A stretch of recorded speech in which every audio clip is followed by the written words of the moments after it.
ça m'a permis, moi, de comprendre mes collaborateurs les plus proches. Bonjour et bienvenue dans le podcast My Own Leadership. Je m'appelle Alexis Eve et un mardi sur deux, je vais à la rencontre des managers des startups les plus impressionnantes pour rentrer dans les coulisses de ce qui leur a permis de construire leur leadership. De leurs apprentissages à leurs secrets de management, dans ce podcast, nous rentrons pragmatiquement dans les bonnes pratiques qui construisent jour après jour un leadership personnel qui tire toute une entreprise vers le haut. Et donc tout ça s'est écroulé avec le coronavirus et on est obligé de changer complètement de marché. Et si vous avez envie d'avoir les idées claires sur ce qu'il se passe chez vous du côté du facteur humain, nous avons pensé à vous et avons construit un test qui vous permet de savoir quels sont les enjeux humains qui devraient attirer votre attention, et également ceux sur lesquels vous surperformez déjà. Vous pouvez passer ce test en 10 minutes en allant sur www.yaniro.co/test. Le lien est disponible dans la description de l'épisode. Pour l'heure, je vous laisse avec l'invité d'aujourd'hui et vous souhaite une bonne écoute. Bonjour Clément, comment vas-tu ? Bonjour, ça va très bien. Bonjour Alexis. Écoute, Clément, merci d'avoir accepté notre invitation sur le podcast. Là, je pense qu'on ne peut pas enregistrer dans de meilleures conditions en termes de gestes barrières, parce que là, on est chacun chez soi, si je dis pas de bêtises. En tout cas, moi, je suis chez moi. Clément, t'es chez toi aussi, non ? Oui, c'est ça, exactement, chez moi. Donc là, il ne peut rien nous arriver. Nous sommes totalement en sécurité. Clément, tu es CEO et fondateur de Stanley Robotics, c'est bien ça ? Oui, c'est ça, exactement. Je vais te laisser raconter ce que c'est que Stanley Robotics, depuis combien de temps vous existez, parce que je sais que tu le feras beaucoup mieux que moi. Alors, Stanley Robotics, c'est une société qui existe depuis 2015, depuis début 2015, qui s'est créée sur les bases de recherche académique. Aurélien Corr et moi-même, Aurélien, le directeur technique de l'entreprise, et moi-même, on était chercheurs sur le véhicule autonome, et on s'est dit qu'on allait utiliser toutes les technologies qu'on avait développées sur les véhicules autonomes pour en faire un produit opérationnel dès maintenant. Et la première idée qui nous est venue, c'était de mettre cette technologie, donc en fait le cerveau de la voiture autonome, dans une sorte de transpalette qui allait être capable de soulever et de déplacer une voiture. Donc un peu comme si la remorqueuse ou la dépanneuse en fait était autonome et pouvait venir prendre en charge la voiture. Alors c'était l'idée de départ, et puis après on a développé plus précisément la solution. Et donc c'est une plateforme très fine qui se glisse sous n'importe quelle voiture, détecte les roues, vient soulever les roues, les 4 roues de la voiture, pour après déplacer automatiquement la voiture. Alors c'est super d'un point de vue techno, mais à quoi ça sert aujourd'hui? Ça sert dans tous les grands sites logistiques qui sont les endroits où les voitures sont stockées entre l'usine de fabrication et le revendeur. La voiture est stockée à plusieurs endroits, et aujourd'hui, il y a des gens qui prennent en charge les voitures, qui vont les ranger, et puis après, qui les ressortent du stock pour les remettre à disposition du camion qui est venu rechercher la voiture. Et donc, cette opération très simple, en fait, qui n'a pas beaucoup de valeur ajoutée pour la personne qui prend en charge la voiture et qui le fait. Aujourd'hui, c'est notre robot qui le prend en charge et qui va aider à transformer n'importe quel site logistique finalement en un site complètement automatisé, complètement robotisé, et avec des informations en temps réel sur l'intégralité du site, donc en digitalisant complètement ce site. Voilà à peu près ce qu'on fait aujourd'hui.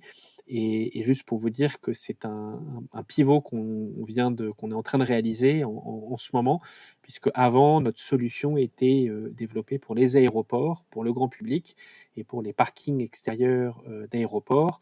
On avait 3 clients, on faisait pas mal de chiffre d'affaires, on doublait notre chiffre d'affaires tous les ans, et on avait prévu en 2020 de faire 6 millions. Et on avait 4,5 millions signés en début d'année. Et donc tout ça s'est écroulé avec le coronavirus, et on est obligé de changer complètement de marché. On met en pause le marché de l'aéroport, qu'on reprendra plus tard, mais en attendant, il faut qu'on génère des revenus. Et donc les revenus qu'on va générer très prochainement sont sur le marché et le produit que j'ai évoqué juste avant de parler des aéroports. Et vous étiez combien donc avant ce pivot, et vous êtes combien maintenant ? On était 70, aujourd'hui on est 35. Voilà. Et avant, sur la partie aéroport, on avait déjà fait une levée avec 3 fonds d'investissement, Elaya Partners, BPI France et ID Invest, de 3,6 millions en 2017. Et alors donc ce qu'on comprend entre les lignes, hein, c'est que non content de faire partie, du club, de très difficile des startups hardware, hein, parce que ça ajoute une couche de complexité, très forte, alors pour autant de valeur, hein, évidemment. Vous avez été, touchés, très fortement par, la crise du coronavirus. Ce qui a, j'imagine, été, un sujet sur ton leadership. En tout cas, ça a fortement, ébranlé, l'entreprise, donc c'est là aussi on voit, les leaders. Je te propose dans cette, discussion-là de vraiment nous pencher, sur ça. Voilà, vraiment, on va mettre un petit peu de côté, les enjeux plutôt d'entreprise, parce que je suis sûr que tu auras eu l'occasion d'en raconter, les détails dans d'autres, podcasts, et de nous pencher sur toi, les clés de ton leadership au sein de Stanley Robotics et notamment, de son évolution au regard de l'évolution de l'entreprise. Ça te va? Ouais, On ouais, y va? très bien, très bien. Donc peut-être première question, en tant que CEO, qu'est-ce qui a été le plus difficile pour toi en termes de leadership quand l'entreprise et ton équipe ont commencé à grandir? Qu'est-ce qui t'a bousculé? Ce qui m'a, bousculé, au tout début, alors ça, c'est vraiment un moment clé, quand on était à peu près une quinzaine.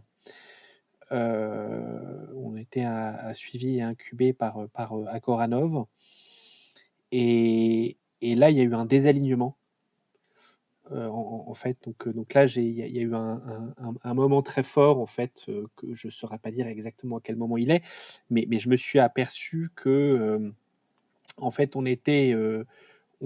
avait perdu, la communication simple et rapide, où on était tous dans un tout petit bureau, où on était, 7-8 quelque temps avant, et puis tout d'un coup on a passé un cap où on est passé une quinzaine très rapidement, parce qu'on avait un client, parce qu'on commençait à faire du chiffre d'affaires, etc. Donc il fallait qu'on grossisse. Et, et là, tout d'un coup, je me suis aperçu que c'était un peu le bordel, quoi. Voilà, que ça partait un peu dans tous les sens, qu'il n'y avait pas d'alignement, et les solutions qu'on avait mis en place avant, en fait, elles fonctionnaient pas. C'était des solutions où je cherchais, j'ai toujours cherché à responsabiliser au maximum les gens qu'on recrutait ou qui nous accompagnaient, et malgré tout, dans le temps qu'on passait, c'était, tous les matins, et puis après toutes les semaines, à se dire, hein, quels étaient un peu les points de chacun, sur lesquels il a travaillé durant la semaine. Mmh. En fait, eh ben, ça pouvait partir un peu dans tous les sens, et ça manquait un peu de cohésion. Donc voilà, donc là, tout d'un coup, il y a eu il y a eu quelque chose qui s'est passé, et en même temps, c'est un moment, moi, qui m'a pas mal, stressé, parce que tout d'un coup, on grandissait, et je me suis aperçu rapidement que mes états d'âme, avaient un impact très fort sur l'équipe. Donc voilà, donc ça, Mmh. c'est un truc auquel on n'est pas préparé, mais en fait, quand on est le CEO d'une boîte, ou le cofondateur, parce que c'était la même chose avec mes associés, hein, c'est que quand ils étaient contents, ou quand moi j'étais content, bah, le reste de l'équipe était content. Et inversement, en fait, quand j'étais stressé, mais sur des questions personnelles, par exemple, je sais pas, mon père, veut absolument, me voir le week-end prochain, or je ne peux pas, et ça m'embête, et j'aimerais bien lui faire plaisir, donc ça me mine un peu personnellement. Mmh. Bah, en fait, le fait d'arriver le matin en étant un peu miné, ben, les autres collaborateurs, en fait, ils vous posent pas la question, mais ils se disent: «Mince, ça doit avoir un lien avec le business». Voilà. Donc ça, Mmh. c'était les 2 grands révélateurs. Donc voilà. Mmh. Et donc, ouais, on en parlait un petit peu, il y a un vrai, univers autour de la communication, donc du coup, dans ce que tu as eu comme, enjeu à traverser pour vraiment construire ton propre leadership, heu qu'est-ce que tu pourrais, partager comme clé, sur la bonne communication à tous les niveaux, hein, Ouais, pour créer de l'alignement, pour embarquer les gens, aux entrepreneurs, ouais. fondateurs, fondatrices et Bah, donc managers qui nous écoutent? ouais, bah, donc en fait, c'est ça, c'est les 2 points que je soulevais avant. En fait, c'est une problématique de communication non verbale, qui était la mienne ou celle des fondateurs vers le reste de l'équipe. Et sinon, la communication verbale au sein même de l'équipe. Voilà, comment chacun se parle et s'organise les uns vis-à-vis des autres avec des objectifs clairs pour l'ensemble de l'équipe. Donc là, j'ai déjà donné une partie de la solution pour les équipes, c'est que finalement, il manquait quelque chose de notre part, c'est des objectifs clairs. Donc ça, c'est un premier truc sur lequel on a travaillé très rapidement. Comment vous avez travaillé là-dessus? Définir les objectifs. En fait, ça s'est fait naturellement, c'est-à-dire qu'à un moment, comme la discussion informelle tous les matins, de se dire un peu sur quoi on travaillait fonctionnait pas, on a fait une réunion d'équipe tous les mois où on prenait une demi-journée au début. Alors après, on l'a réduit fortement parce qu'on n'avait pas forcément à chaque fois une demi-journée à consacrer à ça. Mais et en fait, dans cette demi-journée, on s'est dit en fait qu'est-ce qu'on raconte, quoi, où est-ce qu'on en est, etc., etc. Et là, tout d'un coup, on s'est dit bon, en fait, il faut clairement expliquer les objectifs, en fait. Alors au début, c'était beaucoup des objectifs projets. Puisque finalement on était un peu drivé par nos premiers clients. Faut délivrer telle chose à tel moment, etc., etc. Mais au moins, ça permettait d'aligner tout le monde, en fait, et d'être sûr que tout le monde était focus là-dessus, avec lors de ces réunions d'équipe mensuelles, des petits focus avec des prises de parole qui n'étaient pas que chez moi, des prises de parole de certains des collaborateurs pour les ventes, pour la partie technique ou pour un autre élément qui est un élément important qu'il fallait présenter. Voilà. Donc ça, c'est un premier élément pour construire une bonne communication, c'est d'avoir des points réguliers, donc ça, ces petites réunions d'équipe qui sont portées par des objectifs pour donner un peu le cap aux équipes. Qu'est-ce que tu as d'autre comme élément que Ouais. tu as fait évoluer, mis en place consciemment dans ta communication? Ouais, ça, c'est juste, pardon, je complète sur la réunion d'équipe, c'est Bien vraiment sûr. où est-ce qu'on en est aujourd'hui. En fait, moi, j'aime bien avoir toujours en tête un point, même si ça apparaît pas directement dans les slides, parce que en fait, ces réunions-là, je faisais un effort pour les préparer. Je venais pas les mains dans les poches en disant bon bah tiens où on en est. J'ai essayé à chaque fois de faire un effort sur qu'est-ce qu'on vous a dit le mois d'avant et où est-ce qu'on en est aujourd'hui. D'accord. Donc déjà, on essaie de faire un peu un bilan de est-ce qu'on a bien avancé ou est-ce qu'on n'a pas bien avancé. Et deuxièmement, il y a et finalement demain où est-ce qu'on est. Voilà. C'est où est-ce qu'on pense être dans un mois, où est-ce qu'on pense être dans 3 à 6 mois. Voilà. Donc ça, c'était les premiers éléments. Donc en fait, c'est une réunion d'équipe qui est structurée et qui va à chaque fois porter sur ces points-là. Et donc, de temps en temps, c'est intéressant de faire un focus technique là-dessus. De temps en temps, c'est important de faire un focus business ou ce genre de choses-là. Et même, par exemple, de levée de fonds. Parce qu'en fait, mon équipe, à chaque fois que je les ai recrutés, la plupart des gens que j'ai recrutés, je leur ai à chaque fois donné de la visibilité sur quelle était notre position de cash et jusqu'à quand on pouvait tenir. Donc, c'est pareil, je les ai informés là-dessus, de à quel moment on pense lever, dans quelles conditions on pense lever, à quel moment ça va arriver, etc. etc. Donc voilà, ça c'est juste pour compléter la partie, réunion d'équipe qui a été assez structurante. Et après, tu me posais des questions sur moi, ma communication. J'ai dû faire un travail sur moi-même. Et donc ça, j'invite chacune des personnes à le faire. C'est un conseil que je donne régulièrement quand j'ai des entrepreneurs qui me demandent et qui me posent la question là-dessus. Aurélien et Stéphane, donc mes deux associés cofondateurs, s'en souviennent peut-être pas, mais moi je m'en souviens très bien. Un jour, je suis venu et je me suis assis un lundi matin avec eux pour discuter des plans de la semaine et dans ce qu'on appelle aujourd'hui notre comité de direction. Et à l'époque, on l'appelait pas comme ça, c'était une réunion un peu informelle, mais malgré tout, je me suis assis et puis je leur ai dit, écoutez, il faut qu'on se dise comment on se parle. En fait, on s'est pas encore dit comment on voulait qu'on se parle. Et donc, moi, je leur ai expliqué là où je me sentais à l'aise et quels étaient les points sur lesquels j'avais des attentes particulières. Et eux ont fait la même chose. Quand je dis des attentes particulières, en fait, ça va être sur la forme plus que sur le fond. Je me suis aperçu et en fait je me suis fait aider parce que comme je me suis aperçu que ma communication non verbale était problématique pour le reste de l'équipe, enfin en tout cas c'est ce que j'ai ressenti à ce moment-là, je me suis fait aider d'un coach qui a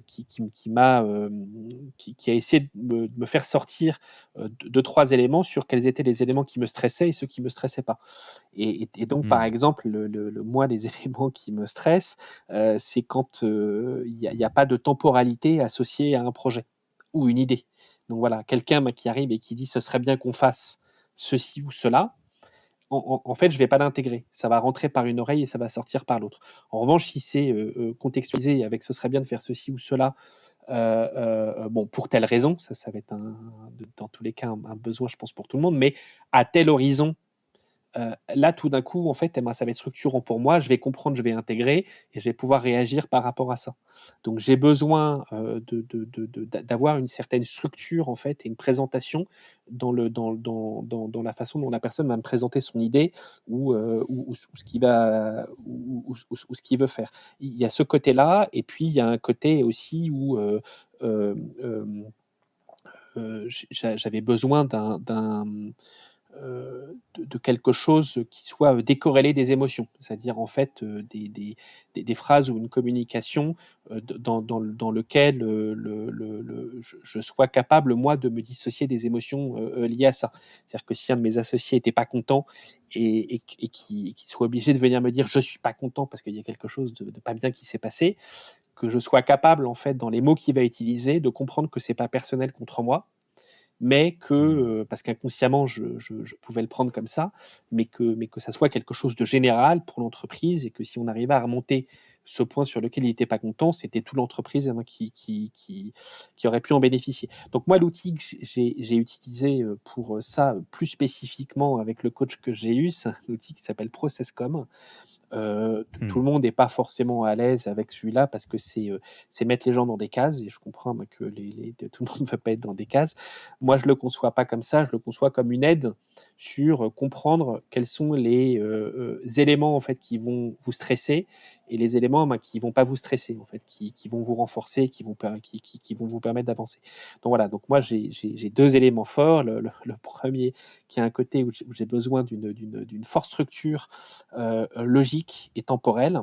Et puis d'un autre côté, une partie, on va dire, empathique forte que j'ai besoin de dissocier de discussions que je peux avoir. Donc voilà, donc j'ai travaillé sur ces deux aspects-là pour dire à mon équipe la plus proche, donc mes cofondateurs, mais après au reste de l'équipe, parce que c'est une discussion que j'ai eu ouverte avec le reste de l'équipe sur qu'est-ce que j'attends d'eux en fait, quels sont les messages que je peux recevoir et quels sont les messages en fait, ils ont beau venir me les présenter, je ne pourrais pas les recevoir, je ne pourrais pas les intégrer. Donc j'ai fait ce travail-là et je leur ai présenté et moi ça m'a permis d'être beaucoup plus serein, d'être beaucoup plus confiant, d'avoir beaucoup moins cette communication non verbale qui ressortait et puis après cette communication négative non verbale et puis après j'ai travaillé aussi sur ces aspects-là, hein. Je me suis entraîné avec mes cofondateurs à savoir présenter, parler, peut-être dire les choses, voilà, qu'est-ce qu'on peut se permettre de dire, qu'est-ce qu'on peut se permettre de pas dire, quels sont peut-être les mots de vocabulaire qu'il faut utiliser, etc. Mais ça, c'est parce qu'on a été obligé de le faire dans le cadre de cette réunion mensuelle où finalement, j'étais obligé de me confronter à l'ensemble de l'équipe, quoi. Et après, au fur et à mesure du temps, en fait, l'équipe, elle a grossi. On est passé de 15 à 30, de 30 à 50, à 70, enfin tout d'un coup, sur plusieurs sites, etc. Donc en fait, ça après, c'est un truc que j'ai plus besoin de m'entraîner, de me préparer. C'est quelque chose après que j'ai fait naturellement, hein, comme on dit, hein, je me souviens plus quelle est la phrase, mais c'est en forgeant. C'est en forgeant qu'on devient Voilà, forgeron. exactement. Donc après, c'est venu naturellement sur ces aspects-là. Mais en tout cas, j'ai dû batailler avec moi-même au début là-dessus et quand donc voilà sur quels sont les besoins. Et ça m'a permis aussi de comprendre quels étaient de temps en temps les éléments sur lesquels je pouvais me perdre et perdre le reste de l'équipe. voilà, sur le fait que de temps en temps, je mettais trop d'empathie dans mon message ou trop de structure logique et d'argumentation dans le message que je voulais faire passer. De temps en temps, il n'y a pas besoin d'expliquer les 10 points par lesquels il faut passer pour arriver à la fin. Il faut juste parler de l'objectif et se focaliser que sur Eh ben, l'objectif. Voilà. alors spécifiquement, alors je vais peut-être pas rentrer dans les 10 points, mais là j'ai quand même pas mal de questions, parce que bon, on abonde à 100 dans ce message-là. Peut-être 2 questions. Déjà, ce mode opératoire de dire: «Écoute, je vais essayer de comprendre comment je fonctionne, de quoi j'ai besoin, de quoi j'ai pas besoin, qu'est-ce que je peux recevoir, qu'est-ce que je peux pas recevoir et comment il me faut me parler».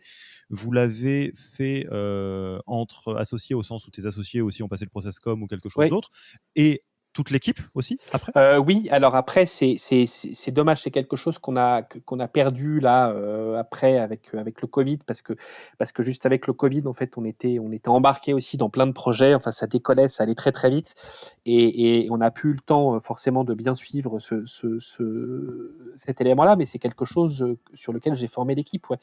Moi, j'ai trouvé ça suffisamment intéressant pour moi-même, qu'en fait, eh ben, j'ai proposé à l'ensemble de l'équipe de se former là-dessus. Alors, comme on est une start-up et qu'on n'avait pas forcément les moyens de payer un coach pour tout le monde, etc., on faisait des sessions où chacun passait le test pour savoir un peu quels étaient son profil process Ton com. profil, ouais, quelque part. Et en parallèle, une session de débrief par petits groupes.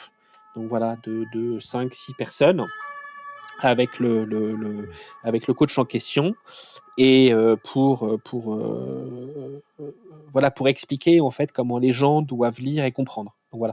Alors, Et alors non, pardon, vas-y. j'ai une petite question aussi. Vas-y, et pour ceux qui nous écoutent et qui ont envie de lancer quelque chose comme ça prend combien de temps avant de commencer à marcher? Entre le moment où tu es arrivé voir tes associés, et leur dire: «Voilà, bon, maintenant, juste, je vais vous raconter un petit peu, je vais vous donner ma notice et je vais essayer de comprendre la vôtre».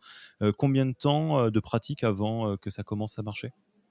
Bah, c'est marrant parce que le cerveau humain est fait d'une façon bizarre.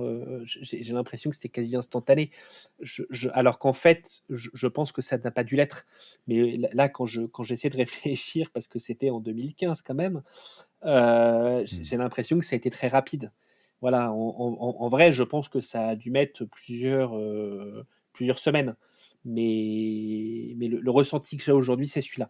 Après, avec le reste de l'équipe, j'ai dû apprendre à faire un truc aussi, qui est que euh, le reste de l'équipe a sa propre autonomie, a son propre mode de fonctionnement. C'est-à-dire que je serai toujours le CEO, je serai toujours un des cofondateurs de l'entreprise. Donc, dans tous les cas, même si je leur donne les clés pour me comprendre, ou pour me dire comment j'aime bien qu'on parle, etc., ils me parleront toujours différemment de la façon dont ils peuvent parler à leurs collègues. Voilà. Les seules personnes qui me parlent normalement sont mes associés ou les autres membres du comité de direction. Mais alors, s'il y a des membres de mon équipe qui écoutent ce podcast et qui ont l'impression que c'est pas vrai, je veux bien en débattre avec eux. Peut-être que pour certains d'entre eux, c'est pas vrai. Je suis d'accord, mais il y a quand même toujours inconsciemment, je pense, une sorte de réserve qui s'opère. Donc, ça a été utile d'avoir un peu ce mode de transparence. C'est surtout ça qui est utile. Et pour après leur faire comprendre que eux, en fait, eux aussi, ils ont un mode de fonctionnement et que ce serait bien qu'ils le comprennent et qu'ils puissent le partager avec le reste de l'équipe. Donc, c'est surtout ça, en fait, que j'ai essayé d'amener chez eux. Et pour après essayer on va dire peut-être de résoudre des conflits internes ou des choses dans ce genre-là. Et j'ai pas pu mesurer en fait en interne quel était le bénéfice pour le reste de l'équipe. Ça m'a permis moi de comprendre mes collaborateurs les plus proches. Donc voilà où certaines personnes avec qui j'interagissais souvent et qui n'étaient pas que je manageais pas en direct, avec qui j'avais des échanges réguliers sur des points spécifiques au sein de l'entreprise. Ça m'a permis de comprendre leur mode de fonctionnement. Je pense qu'eux, ils ont pu comprendre aussi mon mode de fonctionnement à moi. Mais, je n'ai pas de retour d'expérience sur est-ce que ça leur était bénéfique ou pas. Voilà. Je sais pas si Hmm. ça a été un révélateur aussi fort que pour moi, parce que pour moi, ça a été un révélateur important. Pour notre témoignage, parce que fatalement c'est une partie de notre métier, sur les enjeux de communication interpersonnelle, d'alignement et de partage. Nous, on considère qu'il y a 2 endroits sur lesquels il faut travailler. 1, arriver à bien comprendre, on le disait en rigolant, que quelque part, bon, bah, des fois, nous, on vient de Mars et la personne qu'on a à côté de nous, elle vient de Vénus et on parle juste pas la même langue et on n'a pas les mêmes besoins et il faut pas lui parler de la même manière. Donc, il faut un peu comprendre sa propre notice, la partager, comprendre la notice des autres. Et ça, le ProcessCom est un très bon outil, le disque, le VIP2A, l'énéagramme, enfin, il y en a plein et il faut juste trouver quelque chose avec lequel on est à l'aise. Et l'autre outil qui fonctionne très bien, dont on a déjà parlé dans d'autres épisodes, c'est la communication non violente. C'est-à-dire une fois qu'on est dans un mode de désaccord, ce qui peut arriver, ce qui n'est pas très grave, arriver à le mettre sur la table en respectant ses propres Mm. besoins, les besoins de l'autre, etc. C'est un peu codifié au démarrage, mais ça fonctionne très Mm. bien, ça a un impact très bon. Et alors là, à ce stade, alors on a un peu, du coup, Mais un spécial communication, ouais, ce qui me va bien. Ouais, je me vas-y, permets juste Clément. de faire parce que tu parles du désaccord. Des fois, on est en désaccord. Ça, c'est un vrai truc sur Oui. lequel je travaille encore aujourd'hui là-dessus parce que avec le reste de l'équipe sur voilà. Et quand j'ai tort, quand je me suis trompé, quand je le dis et je le communique. Quand j'ai raté quelque chose, je vais pas me cacher et je vais le dire. Donc voilà, il y a deux, trois éléments, il y a deux, trois choses qu'on a pu rater lors des réunions mensuelles qu'on a toujours avec l'équipe. C'est quelque chose que je vais dire. Donc voilà, ce que je veux dire, c'est que c'est important dans la question de quand on arrive à un point en fait où il y a une petite tension entre certaines personnes. Je pense que mon rôle, c'est de donner l'exemple. Et comme je veux que au Hmm. sein de l'équipe, il peut y arriver qu'il y en ait qui aient tort, et c'est dur, c'est chiant, je n'aime pas avoir tort, je peux me vexer très vite sur ce genre de choses-là. J'ai dû faire un travail sur moi-même là-dessus et le dire à l'équipe. Donc voilà, parce que je veux qu'elle aussi, l'équipe, elle soit capable des fois de dire j'ai raison et j'ai eu tort, quoi. Et de faire avancer en fait de faire avancer le schmilblick, quoi. Voilà. Pardon, c'était juste une aparté sur ce que tu disais. Non, non, non, mais écoute, au contraire et peut-être si on reste du coup sur la communication, parce que là on commence à avoir une bonne petite, «liste» entre guillemets de courses de comment est-ce qu'on peut bien communiquer quand on est, dirigeante ou dirigeant. Il y a une question d'arriver à créer des temps de communication avec l'équipe et avec, ses associés, donc ça les des bonnes réunions, font le travail quand il y en a pas trop. Arriver à être clair sur le sens et les objectifs, on en a parlé. Arriver à donner une notice de comment est-ce qu'il faut nous parler et comprendre comment il faut parler aux autres. Et du coup, il faut se connaître. Tu viens aussi là d'exprimer, moi, quelque chose que je qualifierais d'avoir l'humilité de donner d'être presque rôle modèle sur voilà, quand on a tort, on le dit et on se concentre sur comment évoluer, etc. Qu'est-ce que tu as le plus fait évoluer consciemment ces 12 derniers mois sur la communication, vu que c'est un sujet que tu prends à cœur? Est-ce qu'il y a un chantier, une technique, un angle ou une partie de ta communication que tu as vraiment travaillé et que tu as fait évoluer consciemment, bah, pour faire évoluer ton leadership quelque part? J'ai l'impression que là, ces derniers mois, tout est allé très vite avec le Covid, donc j'ai pas forcément d'idée claire. J'ai pas forcément d'idée claire là comme ça à te communiquer sur ce qu'on a fait. Euh, ouais. Ou peut-être un autre angle avec le Covid, mais si on reste sur la focale de la communication et de donc toi, comment tu communiques, à quel point est-ce que tu arrives à voir, hem, qu'est-ce que tu as peut-être bien fait en termes de communication et là où la communication, que tu as a su être un outil pour vous permettre de vous en sortir pas trop mal et peut-être à l'inverse, des choses sur lesquelles tu te dis: «Bah là, cette situation très particulière a pointé des zones sur lesquelles il faut encore que je m'améliore en termes de communication parce que, à refaire, je le ferais peut-être un peu différemment». Il y a, ouais, j'ai découvert un aspect de la communication qui est sur lequel je pense que j'ai encore des efforts à faire. et parce qu'elle est compliquée, c'est je sais pas comment on va dire, la communication légale. On vient de passer par, enfin, on est en plein dedans, dans une séparation avec une partie de l'équipe. C'est une action qu'on a mis en place très rapidement entre le moment, la première fois où on en a parlé en comité de direction et le moment où on a mis ça en place, il y a eu 15 jours. Donc on a cravaché au sein de l'équipe dirigeante pour le mettre en place, mais c'était c'était au cours du mois de juin.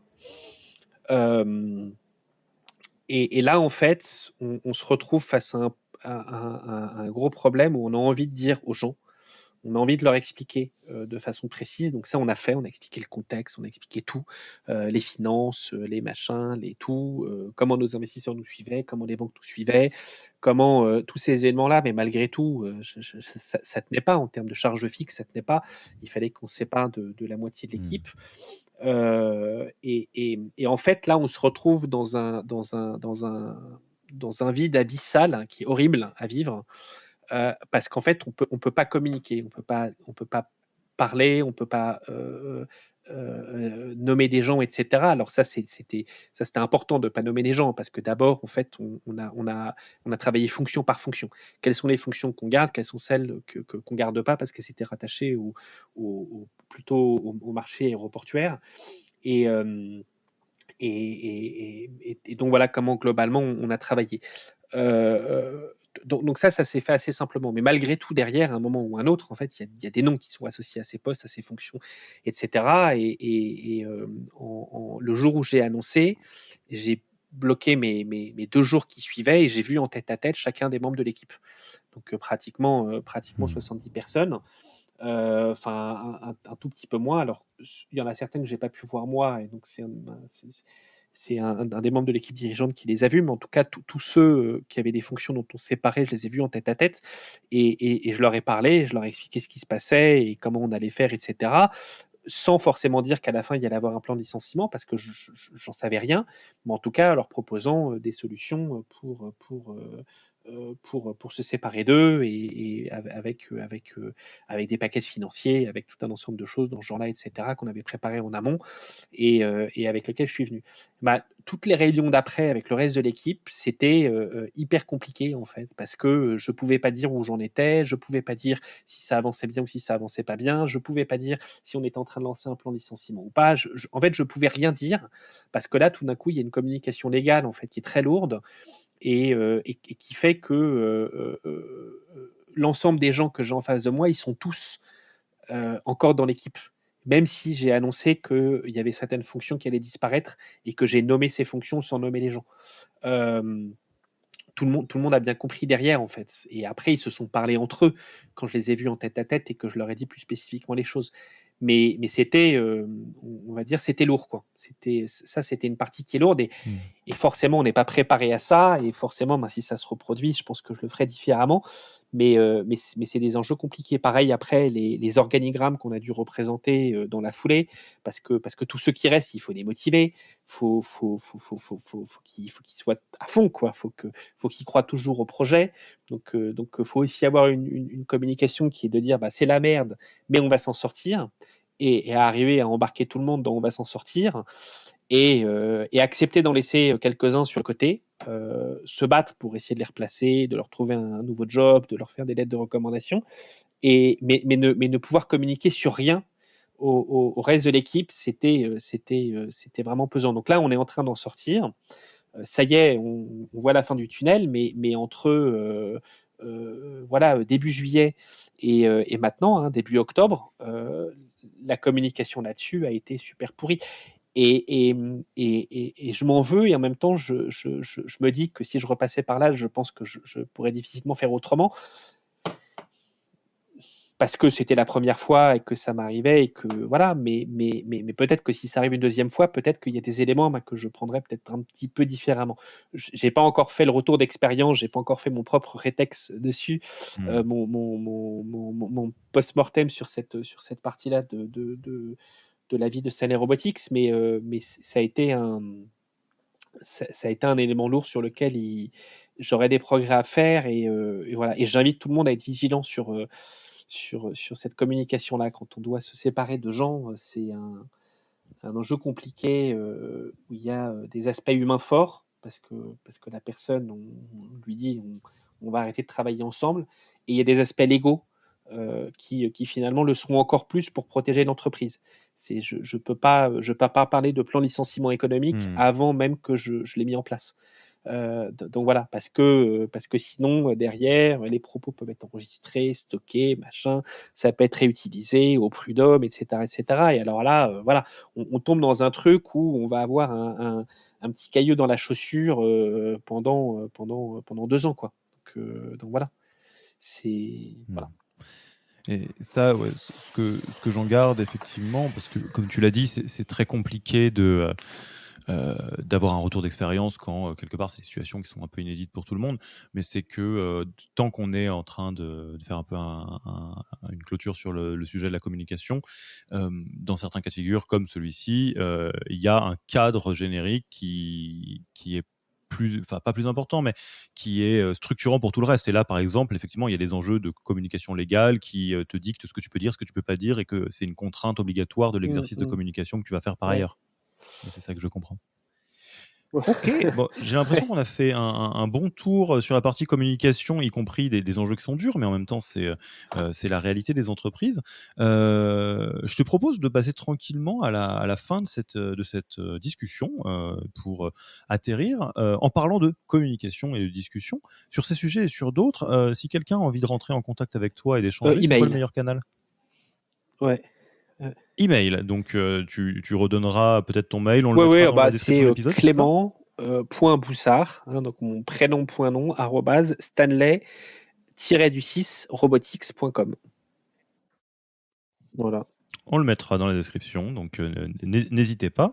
Pour cette spéciale communication, ça serait quoi le livre, podcast ou blog que tu me recommanderais à des personnes qui, sur leur leadership, aimeraient peut-être développer la partie J'ai communication? pas, j'ai pas de livre à proprement dit qui parle spécifiquement de la communication. Je sais juste qu'il y a un livre qui m'a marqué, que j'ai lu au début de l'aventure, et qui est j'ai le titre anglais, j'ai pas le titre français en tête, mais c'est Five Dysfunction of a Team, qui Ouais. était intéressant, qui va pas dire exactement comment on va s'en sortir, mais qui va parler un petit peu des différents éléments sur comment on fait pour avoir une équipe qui fonctionne bien, et dedans l'aspect communication apparaît comme important, hein, comment on se fait confiance, etc., etc. Donc voilà, et puis après, non, sur la communication, j'ai pas particulièrement de choses. Voilà. Je pense que Ouais. c'est pas mal déjà, les 5 dysfonctionnements d'une équipe. Je suis pas sûr du Mais titre ouais, ouais. français, Et puis donc mais après, c'est ça. voilà, moi, j'ai pas mal lu sur Processcom, sur 2-3 éléments un petit peu dans ce sens-là. Donc voilà. Après, je recommande quand même un livre important qui n'est pas lié à la communication, mais qui est quand même important, qui a été aussi très structurant pour l'entreprise.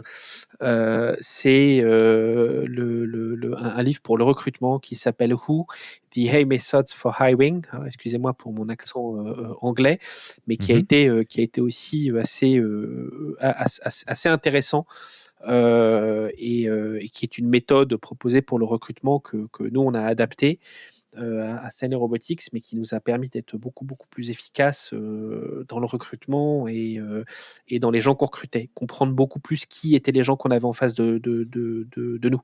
Donc voilà, ça a été un point important. Mmh. Donc voilà, quand on parlait de notice, en fait, moi, à travers la OU et avec mon côté fortement empathique et la petite formation Processcom que j'ai eue, en fait, je décortique rapidement dans les questions clés qui y a dans cette méthode-là, quel est le type de personnalité que j'ai en face de moi, ou la personne que j'ai en face de moi, et quels sont ses moteurs internes et ses types de communication. Alors, de temps en temps, je me trompe, mais c'est pas très grave.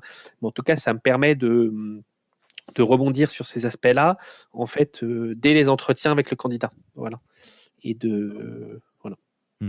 Alors, j'en profite pour faire une petite page de publicité dans notre podcast pour notre autre podcast, The Human Factor, donc que vous pouvez trouver sur Spotify ou sur n'importe quelle appli de podcast en tapant Yann Hiro, The Human Factor, où on parle beaucoup des pratiques RH en startup. Et je pense que la méthode Who a été citée déjà une bonne demi-douzaine de fois. Et ça fait quand même office de référence pour tous ces sujets-là. Clément, peut-être, comme tu le sais, on a une volonté de créer une logique très de partage entre pairs sur ce podcast. Qui est-ce que tu aimerais voir passer au micro de ce podcast pour un prochain épisode ? C'est qui le leader ou la leader de startup que tu as envie d'écouter ? J'aimerais bien écouter. Alors, c'est le CEO d'une société qui s'appelle Exotech et qui s'appelle Romain. Et je vérifie juste, c'est Romain Moulin. Son nom de famille ? Je vérifie. Romain Moulin. Et c'est quoi la question que tu veux que je lui pose ? Parce que on va le contacter, Romain, évidemment. Comment on fait pour gérer une hypercroissance quand sa société se développe en France et au Japon ? Puisque en fait, ils viennent de lever. Le message sera passé. Une somme très importante, et notamment pour favoriser leur développement au Japon. Ok. Écoute, Clément, je te dis merci beaucoup pour ton temps. Je te dis à très vite et puis à bientôt. Non ? Est-ce que quelqu'un m'a recommandé ? Est-ce qu'il avait une question particulière pour moi que tu as dû peut-être me poser ? Alors, sinon, je l'aurais fait.